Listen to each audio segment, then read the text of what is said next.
Bonjour à tous, bienvenue dans Fiche de lecture, le podcast littéraire de Piaf. À mes côtés, Augustin Chakelpopoulos. Bonjour. Bonne année. Non mais c'est bon, je suis vegan. Aujourd'hui on parle de Chanson douce de Leila Slimani, un revenge biopic contant la dérive délirante d'une nounou meurtrière. Et maintenant, le portrait craché de l'invité. C'est le zoom du 360 grand angle mis en boîte à la rédac par notre maître quenellier. On regarde tout de suite, on décrypte juste après ça. Elle est Leila Slimani.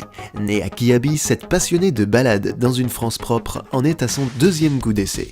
Produit par deux amoureux de la soul, les frères Gallimard, aux commandes de cette diabolique machine à rire qu'on appelle littérature. Taxidermiste d'adoption, elle aime à flâner dans les rayons achalandés de son tout nouveau Carrefour série préféré lorsqu'elle ne restaure pas quelques peaux de reptiles iconiques pour en faire des godes michés. Bien que franco-marocaine, elle opte pour la sélection tricolore. Grosse bosseuse depuis ses 18 mois, elle dénonce fréquemment les irrégularités du label rouge. Déjà titulaire du BAFA, elle obtient récemment le Goncourt, grâce auquel elle est désormais plus visible et surtout plus dangereuse. Elle est Oussama Ben Laden, Leila Slimani. Elle est belle. Double réjouissance puisque premièrement, Cocorico, c'est une Française qui a gagné le concours et deuxièmement, c'est la première fois qu'une femme remporte le prestigieux prix Académie Goncourt, présidé d'ailleurs par Bernard Pivot. Bien le genre de mec à taper beurette sur Pornhub, le gros porc, tu sais. Ce livre est sorti en août 2016, mais il n'a pas pris une ride, toujours aussi actuel. Ton verdict, Augustin ? Ben, on est moins dans le western spaghetti que dans le thriller quinoa, avis aux gourmands et aux gourmandes.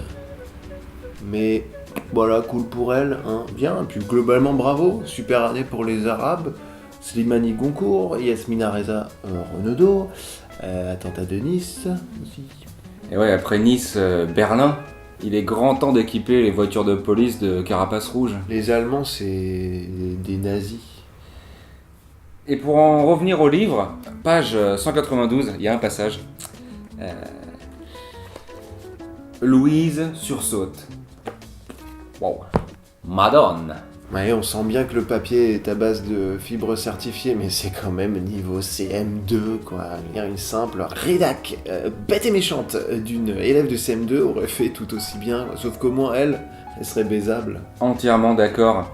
Une chanson douce, composée par Morbid Angel et interprétée par Cannibal Corpse. Un bouquin qui glace le sang, même si ça ne change strictement rien à ma leucémie. Je relisais récemment Pédoctem. Bien le saviez-vous, il n'a eu aucun prix. Et ça n'a pas empêché de me sauver la vie plus de 4 fois.